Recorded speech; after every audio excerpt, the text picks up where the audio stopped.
আমার ভাবিমা হওয়ার পর বেশ একাকিত্ব বোধ করছিলেন। তার এবং আমার দাদার মধ্যে দূরত্ব ক্রমশ বাড়ছিল।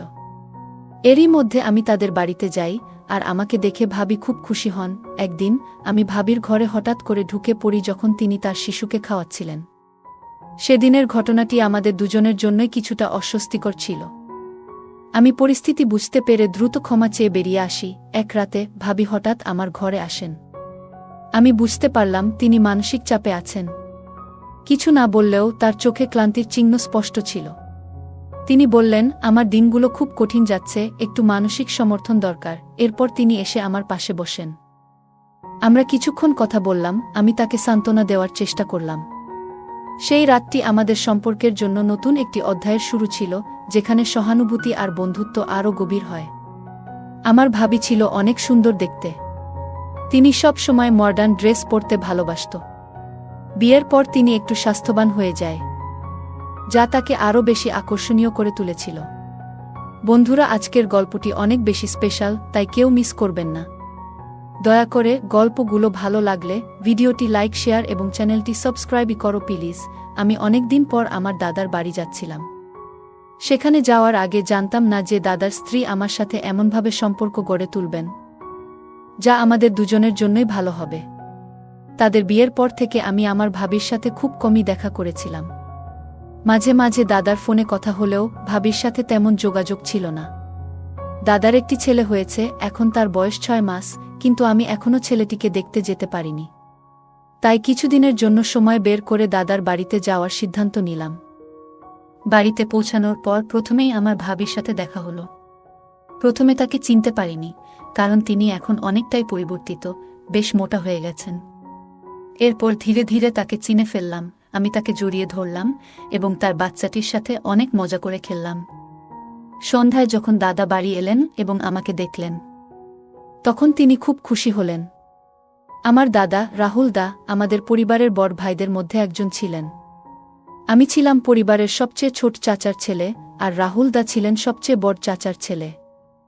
ছোটবেলায় রাহুল দা আমাকে অনেক ভালোবাসতেন, আর পরিবারের ছোট হওয়ায় সবাই আমাকে আদর করতেন। এখন ভাবি যে আমাকে এতটা যত্ন নেবেন, তা আমি ভাবতেও পারিনি। 2 দিন দাদা ও ভাবির সাথে থেকে আমি বাড়ি ফিরতে প্রস্তুতি নিচ্ছিলাম। ঠিক তখনই ভাবি আমাকে থামিয়ে দিলেন। তিনি বললেন, বাচ্চা হওয়ার পর থেকে আমি কোথাও যেতে পারিনি। যদি তুমি আরও কিছুদিন থেকে যাও, তাহলে আমার কিছুটা সাহায্য হবে। তোমার দাদাও কিছুদিনের জন্য বাইরে যাচ্ছেন, তখন তুমি থাকলে আমার জন্য ভালো হবে। আমি তখনই আমার পড়াশোনার পরীক্ষা শেষ করে দাদার বাড়ি এসেছিলাম, আর ছুটিও ছিল। তাই আমি সিদ্ধান্ত নিলাম যে কিছুদিনের জন্য সেখানে থেকে যাই। ওই শহরে আমার কিছু বন্ধুও ছিল, যাদের সাথে দেখা করার ইচ্ছা ছিল। সেই দিন আমি আমার ঘর থেকে স্নান করে বের হলাম। যেহেতু দাদার বাড়িতে থাকার পরিকল্পনা করিনি, তাই বেশি কাপড়ও সাথে আনিনি। আমি দাদার টি-শার্ট খুঁজে বের করার জন্য তার ঘরে যাওয়ার সিদ্ধান্ত নিলাম। ভাবিকে সেখানে কোথাও দেখলাম না, আর দাদাও তখন ঘরে ছিলেন না। মনে হলো ভাবি হয়তো রান্নাঘরে ব্যস্ত, আর দাদা কোথাও কাজে ব্যস্ত ছিলেন। ভাবিকে কাজ থেকে ডেকে আনা ঠিক মনে করলাম না। সাধারণত সবার কাপড় আলমারিতে থাকে, তাই আমি নিজেই দাদার একটি টি-শার্ট নিয়ে নেওয়ার সিদ্ধান্ত নিলাম। আমি দাদার একটি টি-শার্ট পরে নিলাম এবং আয়নার সামনে দাঁড়িয়ে নিজের চুল ঠিক করতে লাগলাম। কিছুক্ষণ পর হঠাৎ পেছন থেকে একজন আমাকে জড়িয়ে ধরলেন।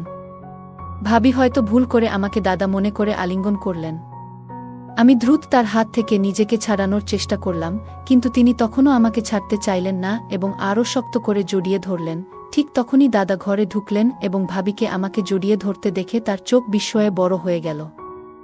দাদাকে দেখে ভাবি হঠাৎ পেছনে সরে গেলেন এবং বললেন, তুমি যখন দরজায় দাঁড়িয়ে আছো, তবে তিনি কে? আমি তখন ঘুরে দাঁড়ালাম, আর ভাবি আমাকে দেখে হতভম্ব হয়ে বললেন, তুমি তো রাহুলের টি-শার্ট পরে আছো, তাই চিনতে পারিনি। দাদা এবং আমি দুজনেই এই ঘটনাটি মেনে নিলাম, কারণ আমরা বুঝতে পেরেছিলাম এটি নিছক একটি ভুল বোঝাবুঝি। এরপর দাদা আর কিছু না বলে ঘর থেকে বেরিয়ে গেলেন, আর আমিও সেখানে থেকে সরে এলাম। আমি ঘর থেকে বেরিয়ে যাওয়ার সময় ভাবি আমার দিকে তাকিয়ে মৃদু হাসলেন।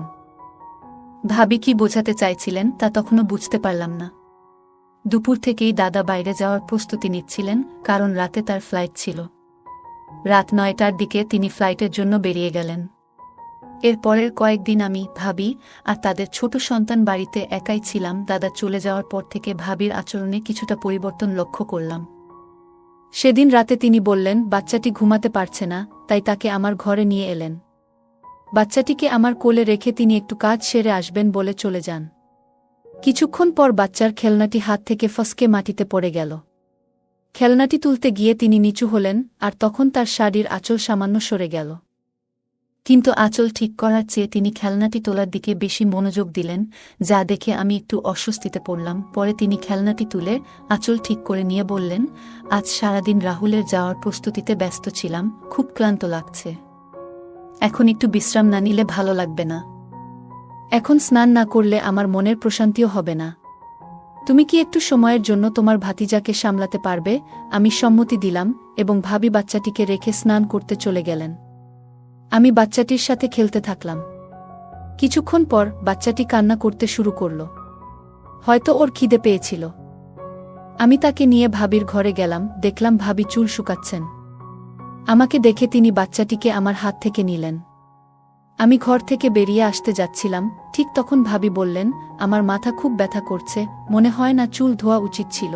ভাবি মাথা ব্যথার কথা বললেন, তাই আমি রান্নাঘরে গিয়ে তার জন্য একটু আদা চা বানিয়ে নিয়ে এলাম। নিজের জন্য 1 কাপ বানালাম, কারণ চা আমার অনেক দিনের সঙ্গী। ডিগ্রি পড়ার সময় রাত জেগে পড়াশোনা করতাম, তখন থেকেই চা পানের অভ্যাসটা লেগে গেছে। 2 কাপ চা নিয়ে ভাবির ঘরে ফিরলাম। তখন দেখলাম ভাবি বাচ্চাকে খাইয়ে দিয়ে শুয়ে আছেন। হঠাৎ চোখে পড়ল তার গাউনের কিছু অংশ একটু সরেছে, আর আমি তৎক্ষণাৎ দৃষ্টি অন্যদিকে সরিয়ে নিলাম। ভাবি আমাকে বললেন, দেবরজি, তোমার চোখ ফিরিয়ে নেওয়ার কি দরকার? তখন আমি তাকে তার পোশাক সম্পর্কে বললাম। তিনি দ্রুত তা ঠিক করলেন। আমি তার দিকে তাকালাম এবং কিছুক্ষণ আগের ঘটনা মনে পড়ায় একটু লজ্জা পেলাম। ভাবি কোনো দ্বিধা ছাড়াই আমার সাথে কথা বলতে শুরু করলেন। চায়ের কাপ হাতে নিয়ে বললেন, তোমার বানানো চা বেশ ভালো হয়েছে। মাথার ব্যথাও যেন সেরে গেছে। চা শেষ করে আমি কাপগুলো তুলে রান্নাঘরে রাখলাম এবং তারপর নিজের ঘরে গিয়ে ঘুমিয়ে পড়লাম। পরদিন প্রতিদিনের মতো আমি সকালবেলা ঘরের বাইরে ব্যায়াম করছিলাম। সাধারণত ভাবি সকাল 9টার দিকে ওঠেন, তাই আমি জানতাম তিনি এত সকালে বের হবেন না। আমি প্রতিদিন সকাল 7টায় উঠে ব্যায়াম শুরু করি এবং 8টার মধ্যে শরীর ঘামে ভিজে যায়। হঠাৎ 8টার সময় ভাবি তার ঘর থেকে বেরিয়ে এলেন। আমাকে এক্সারসাইজ করতে দেখে বললেন, তুমি তো এত ফিট আছো, আমাকে কখনো এক্সারসাইজ করার পরামর্শ দাওনি কেন?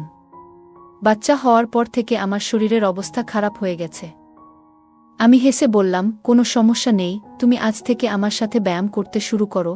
তারপর ভাবি শার্ট ও প্যান্ট পরে এলেন, যাতে তাকে একটু অন্যরকম লাগছিল। আমি নিজেকে সামলে নিলাম এবং ভাবিকে ব্যায়ামের ধাপগুলো শেখাতে লাগলাম। এইভাবে আমাদের মধ্যে কথাবার্তা আরও বেড়ে যেতে লাগল। মাঝে মাঝে ভাবি হঠাৎ দুপুরে আমাকে তার ঘরে ডেকে পাঠাতেন, যাতে তিনি কোনো সাহায্য বা পরামর্শ নিতে পারতেন। এরপর একদিন আমার এক বন্ধুর ফোন এলো, যে এই শহরেই থাকত। তাকে বললাম যে আমিও এই শহরে আছি এবং সে আমাকে দেখা করতে জোর করতে লাগল। যখন আমি বন্ধুর সাথে ফোনে কথা বলছিলাম, ভাবি আমার পাশেই বসেছিলেন। আমি বাইরে যাওয়ার কথা বলতেই তিনি আমাকে থামিয়ে বললেন, এখন তো আমরা দুজনই বাড়িতে আছি, তাই তুমি তোমার বন্ধুকে এখানে ডাকো। আমি তোমাদের জন্য ভালো কিছু খাবার তৈরি করব। আমি আমার বন্ধুকে বাড়িতে আসার জন্য ঠিকানা দিলাম এবং ভাবি সেদিন আমাদের জন্য নিজ হাতে খুব সুন্দর কিছু খাবার তৈরি করলেন। আমার বন্ধু সুনীল এলে ভাবি তার সঙ্গে বেশ ভালোভাবে কথা বললেন। কিন্তু সুনীল চলে যাওয়ার পর ভাবি বললেন, তোমার এই বন্ধুকে ভালো লাগেনি? তার চোখের দৃষ্টি কিছু ঠিক ছিল না। মহিলারা পুরুষদের দৃষ্টিভঙ্গি ভালোভাবে বুঝতে পারেন, আর ভাবি হয়তো সঠিকভাবেই সেটা ধরতে পেরেছিলেন। আমি ভাবিকে আশ্বস্ত করলাম, ঠিক আছে, আজ থেকে আমি তার সাথে শুধু বাড়ির বাইরে দেখা করব, আর কখনো তাকে বাড়িতে ডাকব না। সেই রাতেই বাচ্চাটি খুব কান্নাকাটি করছিল, আর ভাবিও বেশ ক্লান্ত লাগছিলেন। আমি শিশুর কান্নার শব্দ শুনে ভাবির ঘরে গেলাম। তার হাত থেকে বাচ্চাটিকে নিয়ে কোলে নিয়ে শান্ত করার চেষ্টা করলাম। তখন ভাবি বললেন, ভাই, আপনি আমার আর আমার বাচ্চার যত্ন কেমন করে করছেন? রাহুল তো বাচ্চা কান্না করলে পাশের ঘরে গিয়ে ঘুমিয়ে পড়ে, কিন্তু আপনি আপনার ঘুম নষ্ট করে আমাদের পাশে এসে দাঁড়ালেন। তার চোখে জল দেখা গেল। ভাবি বললেন, আমার পেটে অনেক যন্ত্রণা হচ্ছে, আমি ভেবেছিলাম তার জন্য কিছু গরম পানীয় তৈরি করে আনব।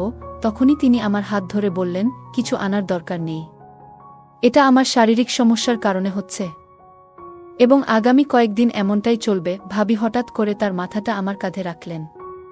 আমি বুঝলাম সম্ভবত তিনি বেশ ক্লান্ত আর অসুস্থ বোধ করছেন। বাচ্চাটাও তাকে সারাদিন বিরক্ত করেছে।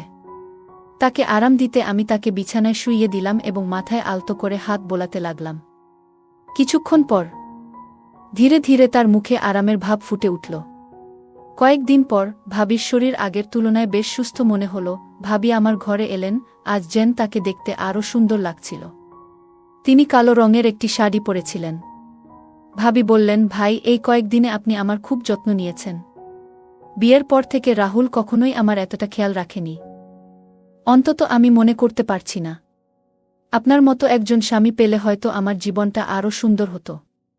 কিন্তু কি করব, আমার ভাগ্যই খারাপ। আমি ভাবলাম, অনেক মহিলাই তাদের স্বামী সম্পর্কে অভিযোগ করেন, হয়তো ভাবিও তেমনি কিছু বলছেন। কিন্তু কিছুক্ষণ পর তিনি আরও কাছে এসে বললেন, ভাই, আপনার কাছ থেকে একটা বড় সাহায্য চাই। তিনি বললেন, গত কয়েকদিনে আপনার কাছ থেকে আমি যে সমর্থন পেয়েছি সেটা কোনোদিন ভুলব না। ভাবি এত সহজভাবে কথাগুলো বললেন যে আমি কিছুটা বিস্মিত হলাম। আমি জিজ্ঞাসা করলাম, ভাবি, আপনি ঠিক আছেন তো? এসব বলার মানে কি? আমি বিষয়টিকে গভীরে নিতে চাইছিলাম না, তাই আলাপ অন্যদিকে ঘোরানোর চেষ্টা করছিলাম। তখন হঠাৎ করে ভাবি কেঁদে উঠলেন। বললেন, আজ পর্যন্ত আমি অনেক কষ্ট মনে ধরে রেখেছি। আজ আপনার সামনে সব কিছু খুলে বলতে ইচ্ছে করছে। ভাবি বললেন, তোমার ভাই অনেক দিন ধরে অসুস্থ, আর তার প্রভাব আমাদের ছেলেও সহ্য করছে। জন্ম থেকেই আমার সন্তান দুর্বল। তোমার ভাইয়ের অসুস্থতার কারণেই এমনটা হয়েছে। যদি গাছের শিকড় দুর্বল হয়, তাহলে ডালপালা কি শক্তিশালী হতে পারে? আমি অবাক হয়ে বললাম, ভাবি, তুমি এসব কি বলছো? তোমার কথাগুলোর মানে পুরোপুরি বুঝতে পারছি না। ঠিক তখনই ভাবি আমার দিকে ফিরে আবেগপ্রবণ হয়ে বললেন, ভাই, আমাকে বিশ্বাস করো, আমি মিথ্যা বলছি না। এরপর তিনি তার ঘরে গিয়ে আমার ভাইয়ের কিছু মেডিকেল রিপোর্ট নিয়ে এলেন। বললেন, তোমার ভাইয়ের অসুস্থতা সম্পর্কে তুমি জানোই। আমার সন্তানও খুব অল্প বয়সে নানা সমস্যায় ভুগছে, আর আমি নিশ্চিত নই সে কতদিন সুস্থ থাকবে। এখন আমাদের কাছে খুব বেশি সময় নেই। তাছাড়া তোমার ভাই তো বাড়িতেও নেই। ভাবি আমাকে গভীরভাবে দেখলেন এবং বললেন, তুমি তো বুঝতে পারছো এই পরিস্থিতিতে একজন মায়ের কত কিছু চিন্তা করতে হয়। তিনি সাহায্যের জন্য অনুরোধ করলেন। আরও বললেন, আমার এমন এক সন্তানের প্রয়োজন যে সুস্থ এবং শক্তিশালী হবে। আমি জানি তোমার ভাইয়ের থেকে সেটা সম্ভব হবে না। ভাবিকে তখন খুব চিন্তিত দেখাচ্ছিল। আমি একবার তাকিয়ে দেখলাম, তার মধ্যে এক ধরনের বিশেষ কিছু ছিল যা আগেও আমার মনে কল্পনা এসেছে। যেন তিনি একজন খুবই সুন্দর এবং গুণী মহিলা আমার সামনে দাঁড়িয়ে আছেন। আমি মনে করলাম এই সময়ে তাকে মানসিকভাবে সাহায্য করা দরকার, এবং তাই তার পাশে থাকার সিদ্ধান্ত নিলাম। আমরা সেই রাত কিছুক্ষণ কথা বললাম, একে অপরকে বুঝতে চেষ্টা করলাম। ঠিক তখন পাশের ঘর থেকে শিশুর কান্নার আওয়াজ পেলাম। আমরা দুজনেই শিশুটির যত্ন নিতে উঠে গেলাম, কিন্তু আমার মনে হচ্ছিল এটা ঠিক হবে না। তাই আমি ভাবিকে বললাম যে সে যেন বাচ্চার দিকে একটু নজর রাখে।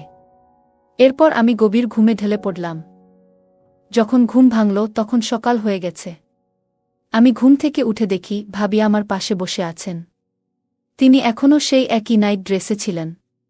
মনে হলো তিনি রাতে একটুও ঘুমাননি, কারণ আমি উঠতেই ভাবি আমার সামনেই আছেন। তিনি হেসে বললেন, ভাইজা, আপনি তো আমাকে ভালোভাবেই বোকা বানালেন। আপনি রাজি বলার পরেও সরাসরি ঘুমিয়ে পড়লেন।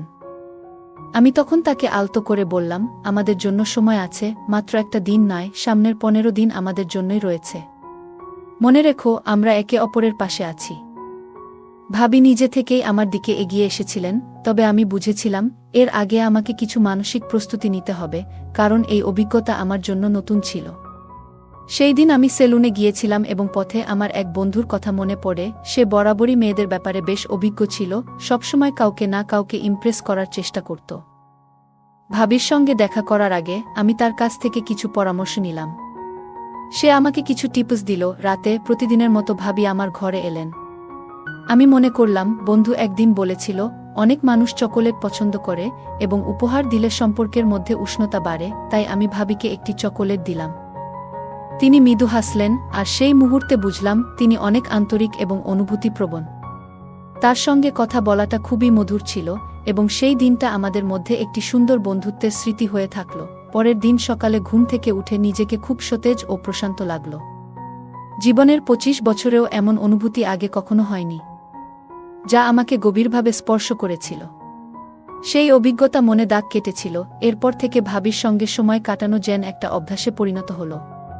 আমরা বিভিন্ন বিষয়ে কথা বলতাম আর তার সঙ্গ উপভোগ করতাম। তবে কিছুদিন পর বড় দাদা বাড়ি ফিরলেন। আমি ভেবেছিলাম হয়তো এখন আমাদের বন্ধুত্বের সেই খোলামেলা মুহূর্তগুলো আর আগের মতো থাকবে না।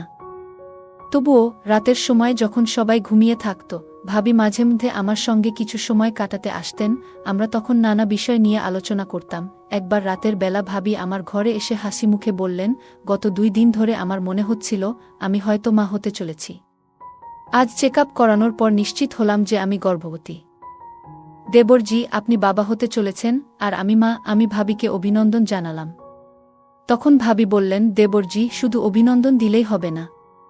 যখন এই সন্তান আপনার, তখন তার দায়িত্ব আপনাকেই নিতে হবে। আমি অবাক হয়ে বললাম, দায়িত্ব? কিসের দায়িত্ব? ভাবি তখন বললেন, আপনাকে আপনার সম্পত্তির অর্ধেক অংশ এই সন্তানের নামে করতে হবে। ভাবির কথা শুনে যেন আমার পায়ের নিচ থেকে মাটি সরে গেল। আমি বললাম, ভাবি, আপনি কি বলছেন? আমার নামে তো 1 টাকাও নেই। ভাবি কিন্তু আমার কথা মানতে রাজি নন। তিনি বললেন, আপনি যতই অস্বীকার করুন, আমি জানি আপনার নামে কত সম্পত্তি আছে। যদি আপনি আমার কথা না মানেন, তবে আমাকে সবকিছু আপনার দাদাকে জানাতে হবে। এরপর আপনার পরিবারের সামনে কিভাবে বদনাম হবে তা আপনি নিজেই দেখবেন। আমি বললাম, ভাবি, আপনি এই বাড়িতে মাত্র 2 বছর আগে এসেছেন। আর এই 2 বছরে আমি আপনাকে কোনো বড় পারিবারিক অনুষ্ঠানে দেখিনি। তাহলে আপনি আমার সম্পত্তি সম্পর্কে কিভাবে জানলেন? ভাবি আমার প্রশ্নের মুখে কিছুটা অসহায় হয়ে গেলেন। আমি আবার বললাম, নিশ্চিতভাবেই দাদা আপনাকে এসব বলেছিলেন। কিন্তু ভাবি, আপনার কাছে যত সম্পত্তিই থাকুক না কেন, কয়েক বছরের মধ্যে সেটা কোনো কাজে আসবে না। সে শুনে খুব চিন্তায় পড়ল। আমি তাকে মৃদু হেসে বললাম, তুমি কিছু বুঝতে পারছো? তখন সে বলল, দেবর, তুমি কি বলতে চাচ্ছ? আমি উত্তর দিলাম, আমার শরীরে এক ধরনের রোগ আছে, যেটা হয়তো তোমারও হতে পারে। তবে চিন্তা করো না, এটা খুব জটিল কিছু, যা কখনো ঠিক হবে না। আর কিছুদিন পরেই আমি মারা যাব, সাথে তুমিও। তাই আমি আমার সম্পত্তির এক অংশ তোমার নামে লিখে দিতে চাই। সে তখন খুবই অবাক হয়ে গেল। তার মুখ লাল হয়ে উঠল এবং বলল, এই কি বিপদে পড়লাম আমি।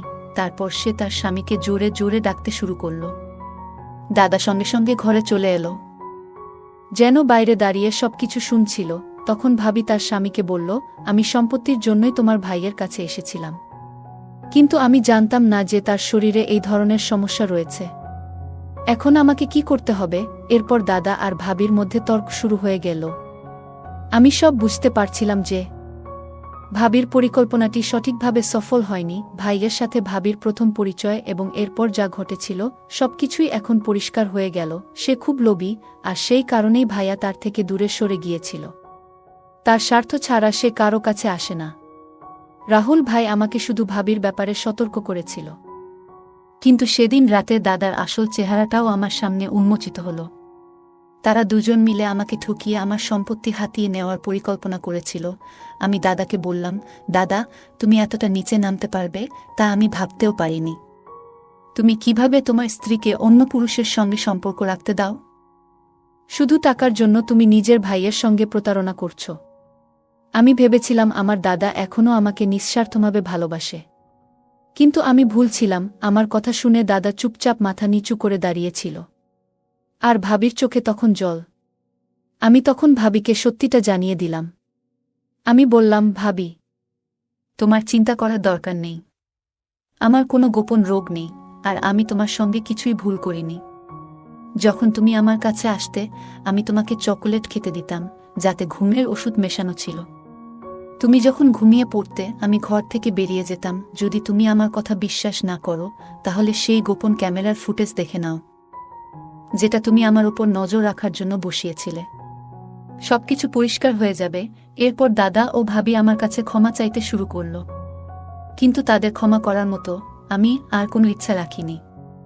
তারা যা পরিকল্পনা করেছিল তা আমাদের পরিবারেও ছড়িয়ে পড়েছিল এবং সবার সঙ্গে তাদের সম্পর্ক ভেঙে গেছে।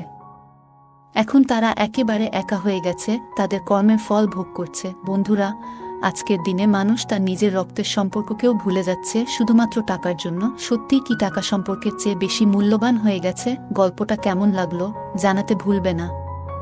আরও মজার মজার রোমান্টিক গল্প শুনতে চাইলে ভিডিওটি লাইক শেয়ার এবং চ্যানেলটি সাবস্ক্রাইব করতে এবং বেল আইকনটি ক্লিক করতে ভুলবে না। ধন্যবাদ।